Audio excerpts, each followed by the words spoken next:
Well, I just got done installing a power drawer on my Macsimizer tool cart, and before I go into how I did this, I just wanted to give a shout out to the Greasy Shop Rag. He put this video up here, and if it weren't for him, I would have never figured out how to do it like this. So this is a very good video as well on a Harbor Freight toolbox, so be sure to check that out as well. So today I'm making a power drawer for my Macsimizer tool cart. I got this idea from the Greasy Shop Rag. It's a channel on YouTube. He did something very similar to his Harbor Freight box, so I decided to copy his design for the most part on this Macsimizer cart.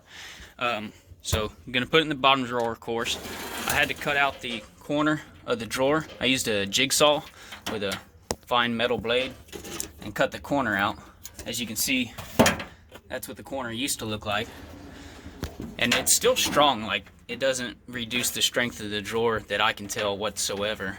And then this is what they call cable chain, and I bought this, I think, off of Amazon. This is 10 millimeters by 15 millimeters, so 15 millimeters wide, 10 millimeters depth. And this one, the links here on this side will snap open, and that way you can lay the extension cord into here and then snap it closed. That makes it a lot easier when it goes to finish the install. This is 1 meter in length, and I just have one rivet holding it to the back of the toolbox right now.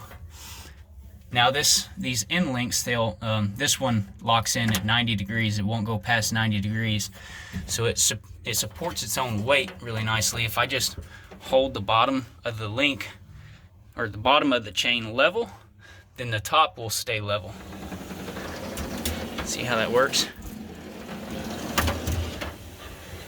So now what I want to do is I want to make a sheet metal divider that's going to go from, the front of the drawer to the rear of the drawer. And on the inside, or on the chain side of the divider, I want to rivet a piece of small sheet metal angle to elevate the bottom of the chain to about this position. That way the top of the chain is not hitting up against here. And then the sheet metal is also it's gonna be straight up and down and 90 here. I plan on possibly on this end of the sheet metal bending it up a little bit at like a 45-degree angle. So if the chain were to be a little bit higher than the sheet metal, it's not going to be digging in as I'm pushing the drawer back. It'll be able to catch that chain and force it down gently into the track here. And then on the bottom of the divider, I will have a hole for the extension cord to put in my power strip. So here's the power strip I got off Amazon. Had decent reviews. I chose this one because the plugs, as you can see, are sideways, and most of your transformers for your light chargers and whatnot, they're rectangle shaped, and they're gonna be facing this way. That way you can put as many as you want. They're not gonna touch each other. If they're sideways, like most of these power strips are, you can't use all the plugs depending on what type of transformer your chargers have. This one does come with the brackets here that will slide into the end of the power strip, and I can then rivet this to the back of the drawer. There's the brand. This is a 12 outlet, good for 15 amps. It says it's also a surge protector, but it wasn't that expensive, so I wouldn't trust it. And it's just the right length to be able to fit in here and give me enough room to still have enough room to get the cord back behind the divider. So there's the cable chain on Amazon, 10 by 15 millimeter, and there's the power strip. So this power strip has a 14 gauge 3-strand wire here, so it's pretty big, it's pretty heavy duty.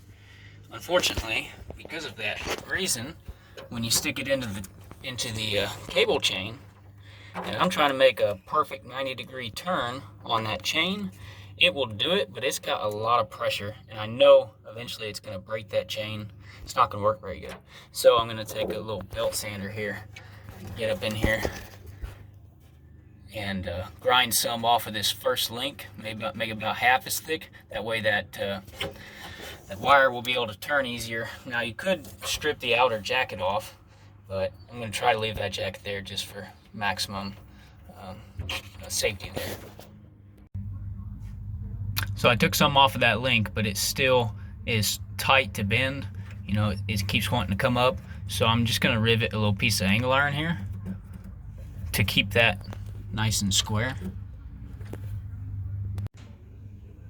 So the drawer slide has these hooks. I'm going to sand these down nice and flat, because if not, that little part sticking off could potentially hit on the chain.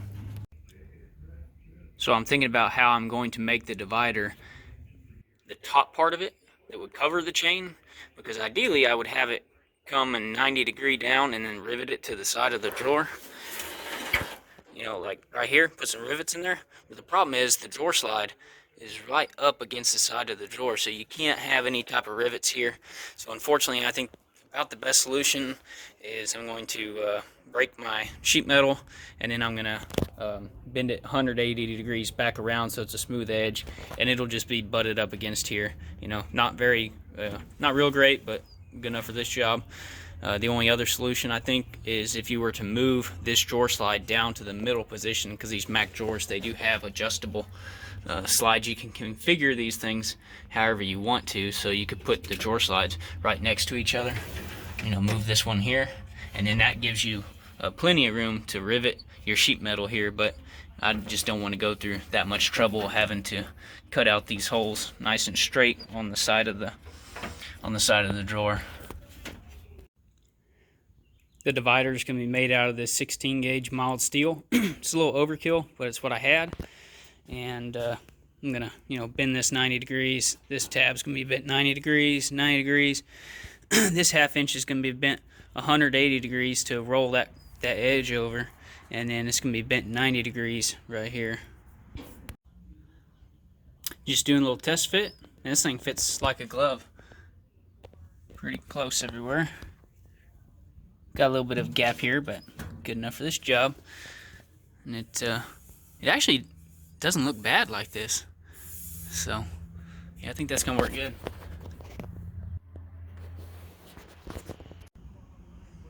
So I got this piece of aluminum angle iron that's gonna be riveted to the side of the drawer, and that's what the chain is gonna lay down on. And there's just enough room on the last link for 3 1/8 inch rivets to connect it to the angle. Okay, got it mounted. Works real good. Now it is touching a little bit right now, but when it's got the cable in here, it's gonna you know, make this turn more gradual, and it'll lift it off of there.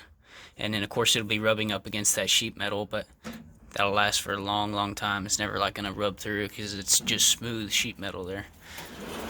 Now when you rivet this thing, just be aware that you could run into the same problem as if you were to put a rivet right here, like I was telling you about earlier, where the drawer slide's going to catch. So just make sure you get it high enough. As you can see, I've got plenty of, well, you can't quite see, but I do have plenty of clearance between the rivet and the drawer slide where I placed it. So this piece is all done. Went ahead and drilled a hole, and I put a rubber grommet. That's where the cord's going to pass through. As you can see, we got 3 rivets on the back side, 3 up front, 5 on the bottom, all 1/8 inch. Now this thing's ready for paint. The way this divider fits in here is you go in at an angle, and the corner here is going to fit up underneath this lip, and then you'll just stick it and you push it down all the way against the bottom, and the top will go right under the lip here and slide into place. Well, it's almost done. Just got to put the drawer liner back in there. Just wanted to show you. The divider worked out really good. Had to stack a couple little washers here so it wouldn't pull in the front of the drawer when I riveted it. So I got some stainless rivets on the front there.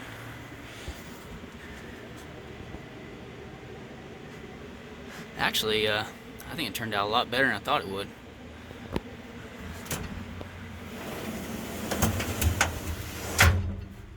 Of course, that's a little piece of aluminum to keep that chain at 90 degrees. Of course, I went through a rubber grommet there. Now I just need to go up the side of the cart into the top to tie into my electrical from the Mac tool cart. in order to get to the electrical, you're gonna have to remove this panel. It's just these rivets here on the bottom, and then remove your struts and remove your strut mounts. Of course, have a prop rod to hold the door up, and then you can pull this up and it will then come out. So I'll let y'all figure out how to do the electrical. Mine's already modified because I got my laptop charger and whatnot tied in here from the factory. It's pretty rigged actually. They have, I think it was just a short cord that had 3 outlets and then a bunch of 110 volt plugs plugged into it, so you know they could come unplugged. So I totally did away with that and just hardwired it all. But of course you're gonna come up through this little rubber grommet with your cord. These style zip ties work really well to hold the wires up on the back. You just put one here, put one here. Just make sure where you mount them, it's in between where the drawer slides would be, so you can configure these drawer slides later and it's not going to hit your zip tie. It's all wired in with heat shrink butt connectors, and just in case you didn't know, they do sell what they call step down heat shrink connectors. As you can see, that one's a blue by yellow, and they also sell blue by red. So it works good when you got one wire on one side and 2 wires on the other. In order to put this panel back on, you have to line up the lock, you know, with the rod here. And so right now we're in a neutral state. As you can see, it's pointed straight ahead, pretty level. That's how we want it. But to do that, you have to relieve the tension because this sheet metal bar is going to want to slide over. It's got, you know, a bunch of spring action on there from these lock rods. Well, not rods, but these things that go down, they're under spring tension. So if you stick some paper towels here, it will force them over, and that will allow the sheet metal bracket here to be able to slide freely to line up your rod easier. So the key actually has to be in the horizontal position for the slot and the lock cylinder to be in the vertical position to line up. Well, it's all done. I'm really happy with the way it turned out. Again, big thanks to the Greasy Shop Rag for giving me this idea. If I had to do this over again, I would make the divider plate out of 18 gauge or 20, not 16. It's a little bit thick, but that was a little violent. As you can see, works very nice.